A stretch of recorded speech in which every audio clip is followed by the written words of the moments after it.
जय श्री कृष्णा। राधे राधे। आज हम दशा माता की 5वीं कहानी का श्रवण करेंगे। एक राजा की रानी बहुत ही कोमल थी। वह फूलों की सेज पर सोया करती थी। एक दिन सेज में एक कच्ची कली बिछ गई, जिससे रानी को तो नींद ही नहीं आई। राजा ने पूछा, प्रिय, आज तुमको नींद क्यों नहीं आती है? तो रानी बोली कि आज सेज में एक कच्ची कली रह गई है, वही मेरे शरीर में गड़ रही है। उसी समय दीपक हंसा। राजा ने दीपक से प्रार्थना की कि हे दीपक देव, आप क्यों हंस रहे हो? उस ज्योति स्वरूप ने उत्तर दिया कि अभी तो रानी कच्ची कली के कारण ठसक रही है। कल सवेरा होते ही जब सिर पर बोझा ढोएगी तब क्या होगा? राजा ने पूछा कि क्या मेरे देखते मेरे जीते जी ऐसा हो सकता है? तब दीपक ने उत्तर दिया, हाँ। उसकी ऐसी भविष्यवाणी सुनकर राजा ने अपने मन में कहा कि देववाणी असत्य नहीं हो सकती है। रानी को तो अवश्य ही बोझा ढोना पड़ेगा, परंतु यह हो सकता है कि यदि मैं इसको जीते जी समुद्र में बहा दूं तो यह बोझा ढोने से बच जाएगी, क्योंकि जब समुद्र में वह डूब जाएगी तब बोझा कौन ढोएगा? राजा ने उसी समय रानी से कहा, चलो हम तुमको तुम्हारे पीहर भेज आएं। रानी तैयार हो गई। तब राजा ने उसे संदूक में बिठाकर नदी में बहा दिया। वह नदी समुद्र में ऐसी जगह जाकर मिलती थी जहाँ उस राजा के बहनोई का राज्य था। समुद्र से मोती की सीप निकाल जाने का राजा का ठेका था। रानी का संदूक बहता हुआ जब वहाँ पहुँचा तब राजा ने मल्लाहों को हुक्म देकर संदूक को पानी से बाहर निकालकर उसको महल में भेजकर अपने सोने के कमरे में रखने का हुक्म दिया। राजा के शयनागार में संदूक पहुंचते ही रानी ने सुना कि राजा ने उसे समुद्र में पाया है। तब वह फौरन उसे देखने के लिए गई। उस समय पहरेदार वहां से हट गया। रानी ने कौतुकवश संदूक खोला। उसने देखा कि उसके भीतर एक सर्वांग सुंदरी 16 श्रृंगार किए हुए बैठी है। रानी ने अपने मन में सोचा कि अगर राजा ने इसको इस दशा में देखा तो वह इसी का हो जाएगा और मुझे त्याग देगा, इसलिए इस स्त्री का हुलिया बिगाड़कर संदूक में बंद कर देना चाहिए। तदनुसार उसने रानी के जेवर कपड़े सब उतरवाकर मैले कुचेले फटे कपड़े पहना दिए और संदूक को वापस बंद करा दिया। राजा जब महल में आया तब उसने रानी को पूछा कि क्यों रानी, तुमने देखा इसमें क्या है?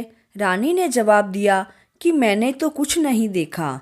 राजा ने रानी के सामने संदूक खुलवाया तो उसमें फटे पुराने कपड़े पहने एक भिखारी सी दिख पड़ी। रानी ने कहा, यह तो कोई निर्वासित भिखारी दिखाई देती है, इसको कारखाने में भिजवा दिया जाए, वहाँ लकड़ी ढोती रहेगी और खाना पाती रहेगी।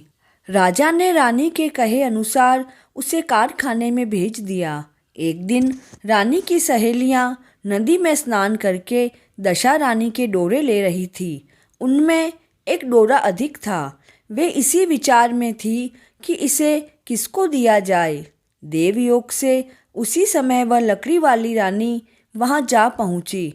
उन्होंने उससे कहा कि बहन, यदि तुम कोई नीच वर्ण नहीं हो तो हमारा डोरा ले लो। रानी ने कहा कि मुझे गंडा लेने से इनकार नहीं है, परंतु मुझे खाने को तो मिलता ही नहीं, इसकी पूजा मैं कैसे करूँगी?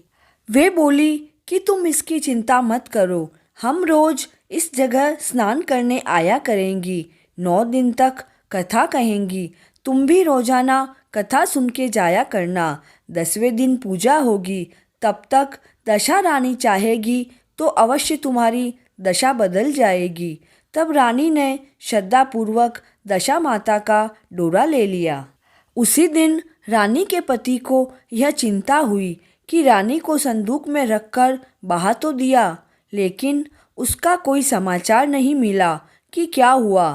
किसी तरह उसकी टोह लगानी चाहिए। इसलिए राजा एक नौका पर सवार होकर नदी द्वारा यात्रा करता हुआ अपने बहनोई के यहाँ पहुँचा। जब वह लेटने लगा तब बहन ने बोला कि मेरे हाथ पैर में बहुत दर्द हो रहा है, किसी दबाने वाले को बुला दो। तब उस रानी ने लकड़ी ढोने वाली उस भिखारिनी को बुलाकर हुक्म दिया कि आज की रात तू मेरे भाई के पैर दबा दे। वह संकोच में पड़ गई। अपने मन में अनेक संकल्प और विकल्प करती थी कि परपुरुष का शरीर मैं कैसे छूऊं। मजबूरन उसे स्वीकार करना पड़ा। राजा के पैर दबाते दबाते रानी को उसके पाँव का पदम दिखाई दिया। रानी चुपचाप रोने लगी और उसके आंसू राजा के पैरों पर टपक पड़े। तब उसने पूछा, क्योरी दासी, तू क्यों रोती है? तू अपना भेद मुझे बता। मेरे कारण तुझे किसी प्रकार की हानि नहीं होगी। तब वह बोली कि जैसा पदम आपके पैर में है वैसा ही मेरे पति के पैर में था। पहले दिनों की याद आने से मुझे रुलाई आ गई। तब राजा बोला कि मैं समझ गया, अब तुम मेरे पैर मत दबाओ, आराम से सो जाओ। जो तुम्हारे भाग्य में लिखा था वह तुमको भोगना ही पड़ा। मैंने उसे टालने के लिए जो उपाय रखा था उसका उल्टा हुआ। तुम्हें भार ढोना था वो ढोना ही पड़ा। सवेरा हुआ, बहुत दिन चढ़ आया, परंतु अतिथि राजा सोकर नहीं उठा, ना ही पैर दबाने वाली दासी बाहर निकली। तब उसकी बहन को चिंता हुई। थोड़ी देर बाद दासी बाहर निकल आई और वह कारखाने में काम करने चली गई। रानी ने अपने भाई के पास जाकर उसे जगाया। तब वह बोला कि मेरे माथे में पीड़ा है, मैं अभी नहीं उठूँगा। इस समय मेरा जी बहुत व्याकुल हो रहा है, मुझे अधिक मत सताओ। रानी ने पूछा कि आखिर क्या बात है, कुछ कहो तो। राजा ने कहा कि बड़ी शर्म की बात है कि मैंने तुम्हारी भाभी को जानबूझकर तुम्हारे पास इसलिए भेजा था कि यहाँ इसे आराम से रखा जाएगा, परंतु तुम उससे मजदूरों के साथ लकड़ी ढुलवाती हो। क्या इसलिए उसे तुम्हारे पास भेजा था?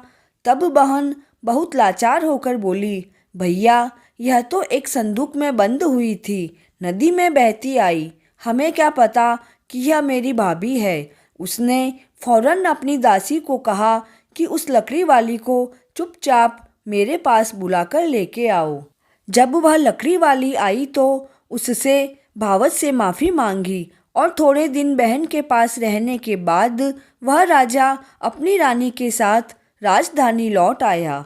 रानी ने अपने महल में पहुंचकर सुहागिनें न्योती, धूमधाम से दशा रानी के गंडे लिए, पूजा की और गांव भर में ढिंढोरा फेर दिया कि आज से अमीर गरीब सभी दशा रानी के डोरे लिया करें और श्रद्धापूर्वक पूजा किया करें। जिस प्रकार दशा रानी ने उस रानी के दुख के दिन फेरे, वैसे ही वह अपने सारे भक्तों के दिन फेरे। सभी का कल्याण हो। दशा माता की 5वीं कथा पूर्ण हुई। जय श्री कृष्णा।